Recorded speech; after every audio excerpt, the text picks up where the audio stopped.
Uma oportuna coincidência juntou dois acontecimentos que nos permitem elaborar, ainda que de forma breve, sobre o que é, afinal, a justiça, o Estado democrático de direito e o respeito pela lei.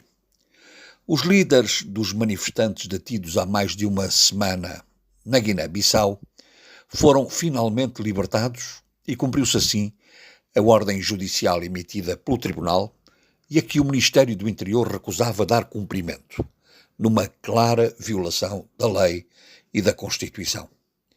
Simultaneamente, numa conferência internacional, o professor Jorge Bacelar de Gouveia discorria sobre a justiça e os desafios contemporâneos, insistindo para os surdos do regime numa bondosa ponderação dos mecanismos de garantias de respeito pelas regras constitucionais, no pressuposto de um sistema político e institucional que reconheça o princípio da separação dos poderes, o sistema constitucional e a independência dos tribunais.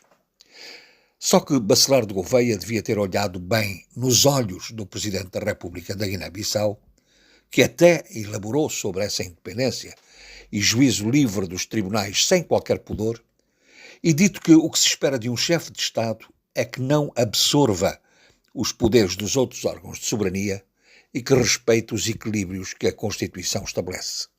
Mais, que incumbe ao Presidente da República, de forma particular, a obrigação de não violar, de forma quase sistemática, a Constituição da República, que tem o dever de conhecer. A estabilidade do sistema constitucional começa aí, na fonte das decisões políticas que o distorcem e na sua violação por ação. O pensamento respeitado e sério do professor Bacelar de Gouveia é reconhecidamente correto no plano dos modelos e das concepções teórico-abstratas.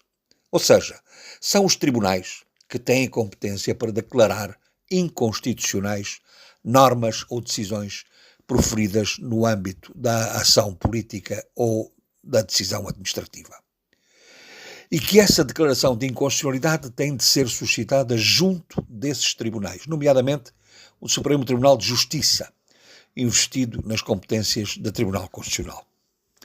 Na elevação académica das boas escolas de direito, as palavras de Bacelar de Gouveia teriam o condão de doutrinar uma consciência democrática de uma audiência aberta à razão. Só que não era esse o caso. Foi importante que tivesse lembrado que, num Estado de Direito, há separação de poderes e que quem decide são os tribunais. Como lembrar também que, perante o entendimento de uma violação da lei ou da Constituição, deve recorrer-se às instâncias judiciais para que decidam sobre as questões controvertidas. Tudo isso é certo, só que na Guiné-Bissau é duvidoso que se esteja perante um Estado de Direito material, que haja a separação de poderes e que os tribunais, nomeadamente o Supremo, tenham a autonomia e a independência de julgamento que lhe era exigido. O problema não é essencialmente do recurso ou não aos mecanismos, aos procedimentos e às regras do sistema constitucional guineense. É isso sim político e de poder. Alterar isso não está, infelizmente, nas mãos de um professor de Direito.